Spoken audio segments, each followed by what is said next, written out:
Gumastos unuman ang Kim Paulandia para sa motorcade kaugnay ng bagong time slot ng kanyang serye.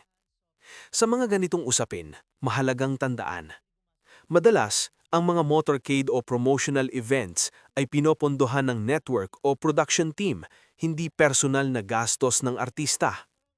Ang mga ganitong aktibidad ay bahagi ng marketing strategy para ipromote ang bagong oras o programa.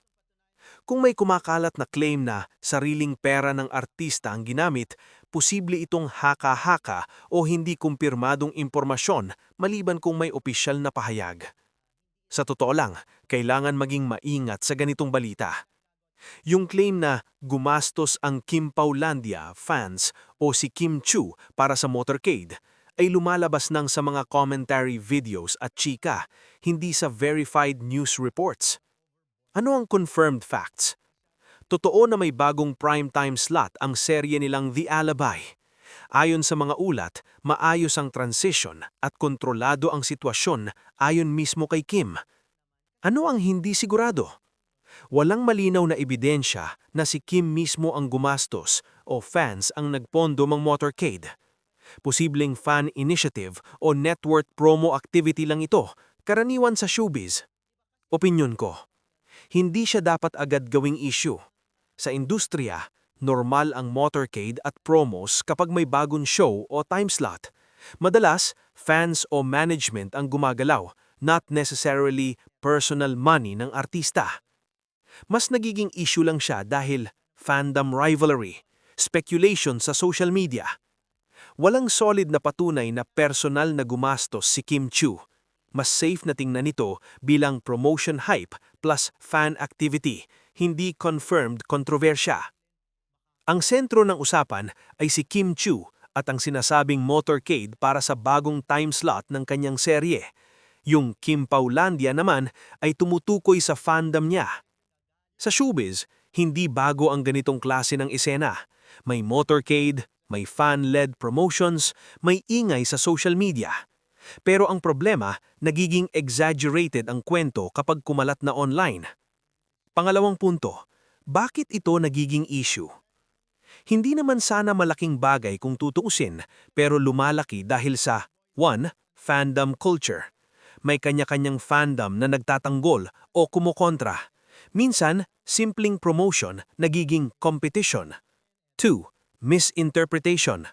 Kapag may motorcade, agad iniisip gumastos ang artista. Kahit nasa realidad, kadalasan network ang gumagastos o fans na kusang nag-o-organize. 3. Social media amplification. Isang post o video lang pwedeng maging katotohanan sa paningin ng marami, kahit wala pang solid proof. Try punang. Pang-apat na punto, realidad sa industriya. Sa totoo lang, ang mga artista tulad ni Kim Chu ay bahagi lang ng mas malaking sistema. Promotions tulad ng motorcade ay bahagi ng marketing, pinaplano ng management o network. Hindi praktikal na sila mismo ang gumastos para dito, lalo na kung malaking production. Pang-apat, paano ito dapat tinitingnan? Mas makabubuti kung hindi agad naniniwala sa viral claims. Tinitingnan kung may official statement o credible source. Naiintindihan na ang fandom actions ay minsan voluntary, hindi coordinated sa artista. Kung pagsasamahin lahat, parang overblown lang ang issue. Mas maraming haka-haka kaysa facts. Hindi siya scandal, hindi rin siya kontrobersya sa totoong sense. Mas mukhang normal na promotion plus fandom enthusiasm na pinalaki lang dahil sa social media at fandom dynamics. May ilang mas malalim pang angle na pwedeng idagdag dito na kadalasang hindi napapansin. 1. Timing ng issue. Hindi aksidente na lumalabas ang ganitong balita kasabay ng bagong time slot ng show ni Kim Chu. Sa industriya, kapag may schedule change, automatic may dagdag promotion, dagdag exposure, at kasabay nito, tumataas din ang ingay, positive man o negative. Ibig sabihin, kahit kontrobersyal ang dating, nakakadagdag pa rin ito sa publicity ng proyekto. 2. Good publicity versus bad publicity. Sa showbiz, may kasabihan, there's no such thing as bad publicity. Kahit pa may duda ang tao, may bashers, may nag-aaway na fandom, resulta pa rin ito, mas pinag-uusapan ng show, mas tumataas ang curiosity ng viewers. So ironically, kahit issue siya, nakakatulong pa rin sa visibility ng proyekto. 3. Role ng fandom, Kim Paulandia. Importante ring intindihin na ang fandom tulad ng Kim Paulandia ay highly organized, kayang mag-initiate ng motorcade, billboard, online campaigns.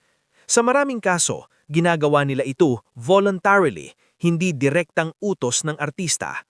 Kaya posible talaga na kung may motorcade man, fans ang naggawa, not necessarily si Kim mismo. 4. Paano nagiging fake narrative? Ganito kadalasang flow. May event, motorcade, may nag-post ng opinyon, may nagdagdag ng assumption na si artista ang gumastos, kumalat, naging parang totoo. Ito yung tinatawag na speculation chain sa social media.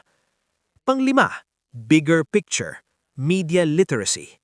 Ito yung pinaka-importanting takeaway. Ang ganitong balita ay example ng mabilis na pagkalat ng impormasyon at kakulangan sa verification. Kaya bilang audience, mas okay maging mapanuri, hindi agad nagko-conclude, alamin kung saan galing ang impormasyon. Kung pagsasamahin lahat, posibleng may motorcade, 1. Posibleng fans ang nag-organize, 2. Hindi proven na personal na gastos ni Kim Chiu, 3.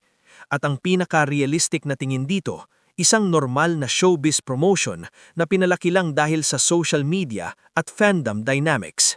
Nako talaga ng pagdating talaga sa pagsuporta, di ba? Hindi talaga nagmimintis ang lakas at pagmamahal ng Kim Paulandia sa kanilang hinahangaan na Kimi at Paolo.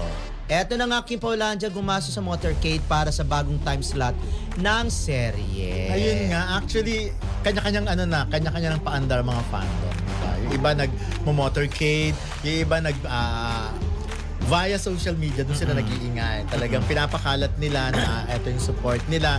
Yung iba naman talaga, may pagkaano din, fight kung fight, laban kung laban. Masisisi mo ba kung magiging palaban talaga sila? Yung parang medyo nag-iinit ang ulo nila. Ang sa akin, parang meron lang gustong patunayan. Okay. Parang meron silang gustong soplahin talaga. Meron silang gustong patutsadahan, soplahin. Hindi naman lang kinakailangan actually gumastos sa motorcade eh. Actually, hindi na. Kasi sino pa ba naman ang hindi nakakalam sa kanila na 8:45 na nga yung serye? Hindi, parang sa effort na Lunes. rin nila yun. Kasi siguro, effort. hindi, baka gusto nga nila, yun nga, may gusto silang patunayan. Meron silang gustong patunayan, meron Ipamukha. gusto na ipamukha, soplahin Yes. talaga kung bakit na hindi nila kayang maliitin or hindi nila kayang hindi irespeto ang Kim Pao. Kasi sila ay gagawa ng paraan para mapaingay itong kanilang hinahangaan na si Kim at saka si Paolo. Mereseng gumastos sila ng bonggam-bongga. Pero what if, parang halimbawa may nagsasabi na parang overboard na minsan. Parang masyado ng pinanghihimasukan ng fandom ang desisyon ng management. Anong reaction mo sa gano'n? Ako hindi ko sila masisisi. Tama lang, hindi para sa akin na okay lang naman kasi sila yung paying. Correct. Silang Kumbaga para tayo, dapat silang consumer. tayo. Oo. Consumer. Parang tayo, 'di ba dapat meron tayong say sa mga ating mga public officials na hinalal. Kasi, 'di ba kasi tayo nagpapasweldo sa kanila, yung tax natin yung tax natin na pinapasweldo natin sila galing sa tax natin. Parang ganun eh. Kasi kikita ba naman ang isang network kung walang manonood? Kikita ba naman ang isang pelikula, panonoorin ba naman isang pelikula kung walang sumusuporta para manood sa mga sinihan? Ganun yun eh. Kaya nga sila, may say talaga sila. Pero pagdating sa creative, hindi. Yung ginagawa naman ng Kim Paulandia na magpa-motorcade, okay lang naman yun kasi pera lang naman nila yun. Makakatulong pa nga yun para mas lalong i-boost ang awareness sa mga tao na nalipat na pala ang isang serye. Yung mga ganun, hindi naman overboard yon. Ngayon, kung sila man ay nagagalit. Yung sinasabi lang, parang bakit pati yung decision daw ng management, pinangimasukan ng Kim Paulandia, which is, sinabi nga ni Ray, na sila, kumbaga, consumer sila eh. Sila ang ano dapat. Pero, of course, nire-respeto rin naman nila yung decision ng management. Meron namang ganun din talaga. Kasi kahit anong mangyari, management decision yon. Pero somehow, may karapatan talaga ang Kim na i-voice out kung ano yung nararamdaman nila. Pwede silang magsabi ng tutol kami dyan kasi ito yung gusto, ito yung nakasanayan namin, ito yung unang pinaniwala nyo sa amin, ito yung unang inihain nyo sa amin. Kasi for sure, ang mga fans naman, hindi naman yan tututol kung sa tingin nila ay beneficial talaga sa mga idol nila eh. Hindi naman libo-libo, hindi lang libo-libo ang nagagastos ng Kim Paulandia. Milyon-milyon para suportahan si Kim at si Paolo na wala naman silang kinikita dyan. Yes, Actually, naglalabas pa sila ng correct. pera. Sino bang nakikinabang? Di ba yung management ng karera ng ni Kim at saka ni Paolo at yung management ng Ignacia na naglalabas ng mga serye at sila ang kumukubra ng kinikita ng dalawang yan. At para bawian sila ng excitement at yun nga sa paningin kasi nila parang disrespectful ito dun sa dalawa. Yes, Yes. yes. Para sa akin parang oo nga naman, di ba? Kahit alam to ni Kim at saka ni Paolo na hindi kanila yung 8 PM na yan. The mere fact na ibinigay nyo na yan, bakit nyo pa babawiin? Kaya doon sila na nasasaktan. Kasi ang taas kasi ng suporta nila, ng tingin nila at para tong mga anak nila na inaalagaan nila. Para isang napaka-precious na bagay or sabihin natin bunso, 'di ba? Bunso ng pamilya na inaalagaan o baby na inaalagaan. And then gagawan mo ng isang bagay na nakaka-degrade nga naman sa pagkatao or sa pangalan ng isang inaalagaan nila, masasaktan talaga sila. Pero what if, kung halimbawa lang by Monday, biglang nag-iba nga yung ihip ng hangin at biglang Kaninong Monday ba yan? hindi, biglang bumongga ang rating. Halimbawa, ng Kim Pao serye, sa slot na yon.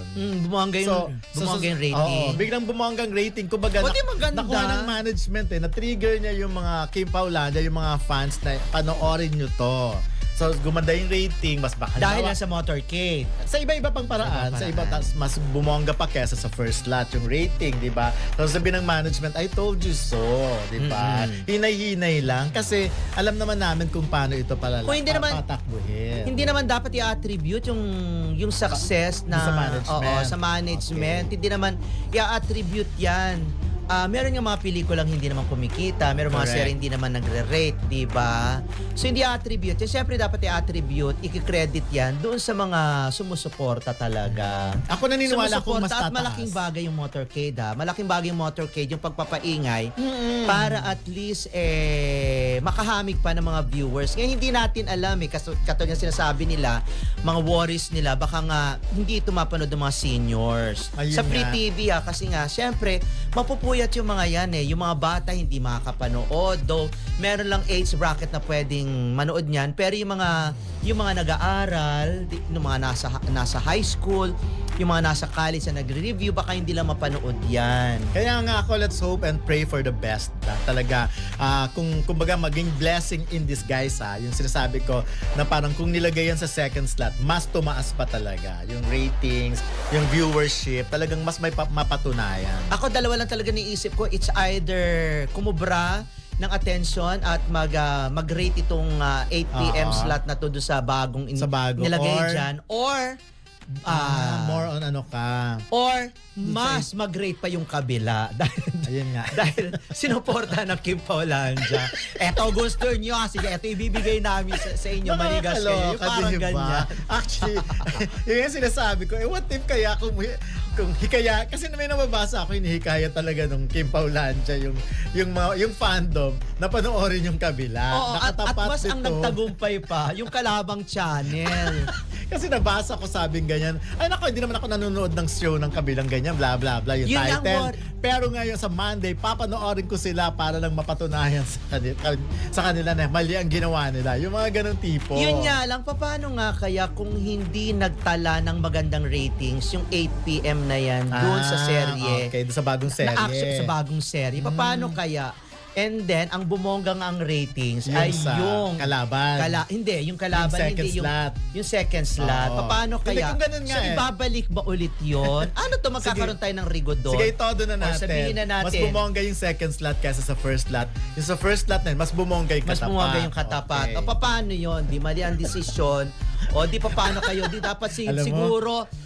siguro patalsikin na kung sino man yung mga nag-isip na ilipat yung serye ng Kim Pao, di ba? Doon sa Basta 8:45. sinasabi nila, of course, hello Sir Rain, Sir Don, bakasyon na may oras na tayong makapanood nito. Ayun ang show nga ng Kim Pao serye. Well, buti pa kayong dalawang lawak ng mga utak nyo. Salamat sa pag-intindi sa amin. Of course naman, naiintindihan namin kayo. Of course, ayun, good midnight Tuesday sa Kim Pao Lani. Happy watching from Colorado, USA.